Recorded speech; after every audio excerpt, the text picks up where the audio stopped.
Ауыз су, азық-түлік бағасы, білім беру және бюджет. Түркістан облыстық қоғамдық кеңесінің кезекті отырысында тұрғындар өздерін толғандырған мәселесін ашық айтты.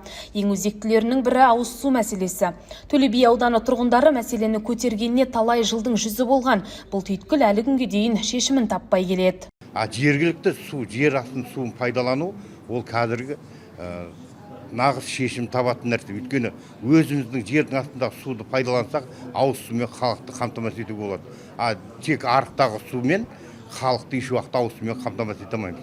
Сондықтан жер асты суын пайдалану керек. 15 жыл болды. Мысалы, Төле би ауданының айқайласып жүргеніне 15 жыл. Өзіңіздердің көрдіңіздер, басқарманың 155 елді мекенде ауыз суды кәдімгі тәулікпен сағаттап береміз дейді. Ол одан да көп.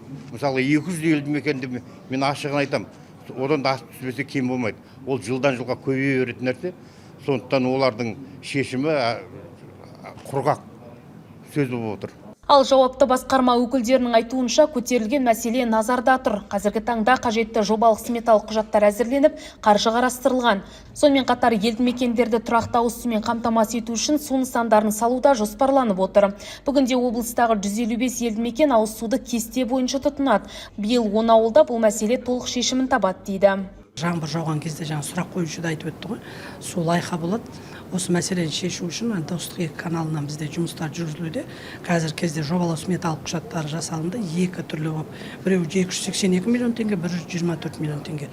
Қазір кезде мердігер анықталса, облыстық бюджеттен осы жағдайдың өте өзекті болуына байланысты облыстық бюджеттен қаржы бөлінді. Мердігер анықталса, құрылыс монтаж жұмыстарын жүргізіледі. Оған қосымша тағы да бізде үлкен жобамыз бар осы Төле би ауданында. Бұл жерде су имаратын салу бойынша. Ары қарай бізде де ол жерде 1,8 миллиард теңге қуаттығы 300 метр куб сағатына су имараты салынады. Ол кезде нақты осы Төле би ауданы Ленгір қаласының мәселесі толық шешіледі деген үміттеміз.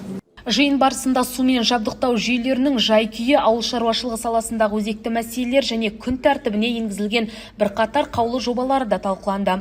Кеңес мүшелері жауапты басқармаларға нақты ұсыныс беріп, олардың орындалуын тұрақты бақылауда ұстайтынын жеткізді.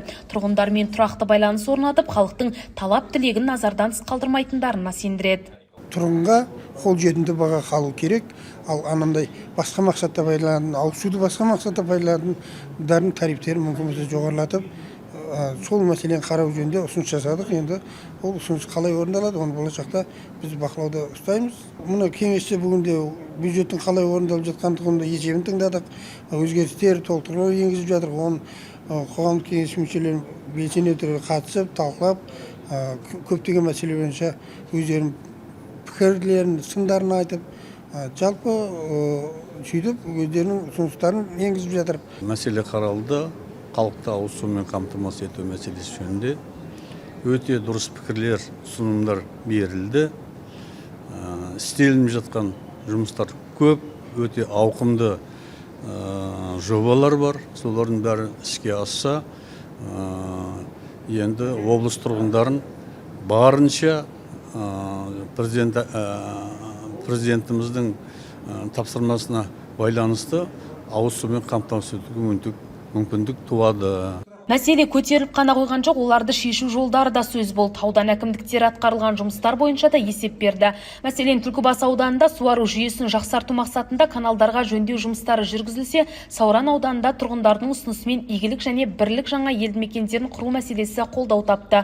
Оған қоса білім беру саласы бойынша 2026-27 оқу жылына техникалық және кәсіптік орта білімнен кейінгі білім беру ұйымдарына мемлекеттік білім беру тапсырысын бекіту 2026-2028 жылдарға арналған облыстық бюджетке өзгерістер енгізу барысы қаралды. 15 мәселе шығарылған, маңызды мәселелер барлығы.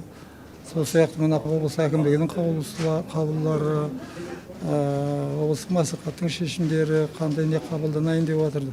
Қандай жағдайда соның барлығын ортаға салып, қоғамдық кеңес мүшелері өзінің келісімін берді.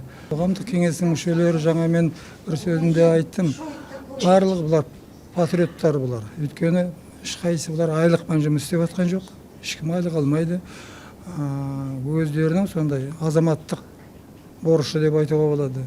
Осында қай уақытта отырысы болады, қандай мәселе көтеріледі, тиісті аудандарға, қалаларға барып, аралап, елмен кездесіп, бәрін көріп көздерімен өздерінің ұсыныстарын айтып, осындай жұмыстар жүргізіп жатыр. Бастысы көтерілген мәселелер жауапсыз қалған жоқ. Әр сауал бойынша жауапты басқармаларға нақты тапсырмалар мен ұсыныс берілді. Ендігі міндет уақытылы әрі сапалы орындау. Қарлығаш Байгөбек, Рауан Амангелді, Олжас Құдайбергенов, Әділет телеарнасының жаңалықтар қызметі.